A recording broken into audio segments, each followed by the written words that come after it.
Mes chers compatriotes, il est des moments où l'essentiel est en jeu. Nous y sommes. Je veux parler de ce qui fonde une démocratie, de ce qui fonde notre République, la liberté d'expression et nos libertés publiques. L'affaire Dieudonné, totalement instrumentalisée par Manuel Valls pour détourner l'attention des Français des vrais problèmes, du vrai débat politique et de son lamentable bilan ministériel, n'est qu'un des nombreux symptômes d'une offensive actuellement en cours contre nos libertés publiques. Dans cette affaire d'abord, où le débat a été porté par le système politique et médiatique à un niveau d'hystérie rarement atteint, on a poussé les Français au chantage. Soit vous acceptez l'interdiction a priori des spectacles, c'est-à-dire la censure pure et simple, soit vous êtes raciste et antisémite. Et pourtant, jusqu'ici, la tradition républicaine et notre droit évitaient clairement cette alternative mensongère et idiote, en protégeant la liberté d'expression comme un droit sacré, tout en appliquant a posteriori des lois contre l'injure, la diffamation ou les appels à la haine, à la violence. Je rappelle l'article 11 de la Déclaration des droits de l'homme et du citoyen de 1789. La libre communication des pensées et des opinions est un des droits les plus précieux de l'homme. Tout citoyen peut donc parler, écrire, imprimer librement, sauf à répondre de l'abus de cette liberté dans les cas déterminés par la loi. Le tribunal administratif de Nantes fut la dernière cour française à le rappeler très clairement, en refusant au gouvernement le droit de censurer. C'était juste avant que le Conseil d'État, enjoint à délibérer en urgence en moins de 2 heures, décida de bouleverser notre tradition républicaine et, disons-le, de la saigner, en faisant prévaloir la censure sur la liberté d'expression. Dans cette affaire, le Conseil d'État, devenu organe politicien du pouvoir et le juge unique qui a délibéré seul, ont bien évidemment agi sous l'influence politique de Manuel Valls. C'est très grave, parce qu'il en va de la séparation des pouvoirs et de la crédibilité de nos instances judiciaires. Déjà, 3e pays le plus souvent condamné par la Cour européenne des droits de l'homme pour atteinte à la liberté d'expression devant la Russie. La France ne risque pas de regagner des places dans ce classement de la honte. Je le dis donc très clairement.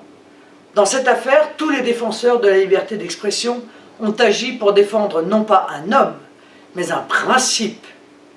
Du Front National à la Ligue des droits de l'homme, en passant par d'éminents juristes et quelques plumes courageuses égarées dans des rédactions de presse globalement soumises, demain, s'appuyant sur la décision du Conseil d'État, il sera facile de faire annuler à l'avance un spectacle et pourquoi pas une réunion politique. Il suffira de faire planer la menace d'un trouble à l'ordre public ou d'invoquer une possible et très vague atteinte à la dignité humaine sans preuve ni objectivité. La boîte de Pandore de toutes les dérives possibles est ouverte. Et déjà, Najat Vallaud-Belkacem, porte-parole du gouvernement, menace. Demain, des meetings politiques pourront subir le même sort. Mais cette affaire Valls-Dieudonné n'est que l'arbre qui cache la forêt du recul des libertés. Je dois vous alerter sur tout ce qui est en train de se passer. Déjà du temps de Nicolas Sarkozy, on sentait la pression de plus en plus forte du pouvoir sur le libre débat. On voyait la multiplication des manœuvres contre les adversaires ou certains médias encore libres. Un nouveau cap inquiétant est en train d'être franchi. En décembre dernier, le Parlement a voté la loi de programmation militaire dont l'article 13 contient des dispositions tout à fait nouvelles, permettant à l'État de contrôler les communications des Français sans autorisation de la justice. Déjà, les écoutes américaines de la NSA n'ont suscité aucune réaction du gouvernement français, contrairement à l'Allemagne, et l'asile politique que nous réclamions pour M. Snowden a été sèchement refusé. Peu de temps avant, le 11 novembre 2013, et à l'occasion des cérémonies officielles à Paris, les militants et candidats du Front National étaient embarqués préventivement par la police aux ordres de M. Valls, alors qu'ils n'avaient strictement rien fait et que les cérémonies n'avaient même pas encore commencé. Ces arrestations préventives, arbitraires, illégales, choquantes, constituent une première très grave qui inquiète les défenseurs des libertés et de la démocratie. Les exemples de harcèlement antidémocratique se multiplient, comme à Gonesse, où nos jeunes militants, Mohamed Boudia et Julien Vermignon, membres du conseil municipal de la jeunesse, sont victimes de terribles pressions de la part de la mairie socialiste parce qu'ils sont militants patriotes du Front National Rassemblement Bleu Marine. Cette ambiance anti-républicaine se concentre aujourd'hui contre Internet. cet espace de liberté que j'ai toujours défendu avec passion et énergie. Il est aujourd'hui dans le collimateur du pouvoir. En témoigne le rapport Lescure, qui demande pratiquement la mise sous tutelle du CSA des sites de partage de vidéos YouTube et Dailymotion.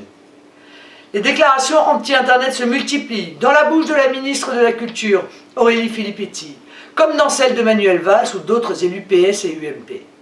La Commission européenne elle-même cherche régulièrement à faire ressurgir des accords internationaux de type ACTA pour museler la toile. Toujours sous prétexte de la morale, mais en réalité pour faire taire les opposants à un système qui devient d'autant plus agressif qu'il est désavoué par les peuples. Dans certains médias, on suit ce mouvement liberticide au lieu de le freiner, de le dévoiler. Des voix médiatiques comme Christophe Barbier, par exemple, demandent le contrôle d'Internet, je cite, comme en Chine. Où va-t-on? Est-ce que c'est cela la France? La patrie des Lumières et des droits de l'homme? Demain, filtrera-t-on Internet comme en Chine, justement? Interdira-t-on progressivement les réunions politiques des partis qui gênent le déploiement du projet européiste, mondialiste et antinational de l'UMPS? Fera-t-on du patriotisme un crime? Parce que c'est bien de cela dont il s'agit. Le système se durcit et bafoue de plus en plus ouvertement les libertés publiques et la démocratie parce qu'il panique. Il se sait finissant, menacé, rejeté, remis en cause par les peuples qui ont compris la supercherie de la fausse alternance gauche-droite, destinée à masquer l'application d'une politique toujours identique et toujours aussi désastreuse et injuste. Le système ne convainc plus, alors il tente d'imposer, de sommer, de forcer. Manuel Valls est l'un des artisans les plus zélés et les plus haineux de cette offensive générale contre les libertés publiques. Affaibli par un très mauvais bilan en matière de sécurité et d'immigration, il multiplie les provocations agressives. À ce titre, il ne doit plus être considéré comme un simple adversaire politique, mais comme un adversaire de nos libertés, face auquel tous les Français doivent être extrêmement vigilants. Cet homme donne le sentiment à un nombre croissant de nos compatriotes de ne pas avoir de limites, d'avoir bien peu d'éthique et de morale, d'être capable de tout, je dis bien de tout, pour assouvir son ambition personnelle, celle de remplacer François Hollande en 2017 et de se maintenir le plus longtemps possible en poste. Je demande solennellement au président de la République de prendre devant les Français, et sans tarder, des engagements très forts pour nos libertés publiques. Résolument, face à une UMPS qui enchaîne peu à peu le peuple de France, je suis du camp des libertés. Je garantirai à chaque Français le respect et le recouvrement de ses libertés individuelles et de nos grandes libertés publiques. Les libertés numériques seront sacralisées dans notre Constitution. La liberté d'expression reconquise et défendue avec ardeur. La France a besoin de faire vivre un débat libre, a besoin de médias indépendants, respectant la pluralité des opinions. Je m'y emploierai. Je lutterai contre les conflits d'intérêts, je garantirai la stricte séparation des pouvoirs. Unis, les Français sont invincibles. Soyez unis, rassemblés. Les temps qui viennent risquent d'être troublés. Mais si la France est fidèle à elle-même, elle vaincra ce système hargneux et en sortira beaucoup plus forte.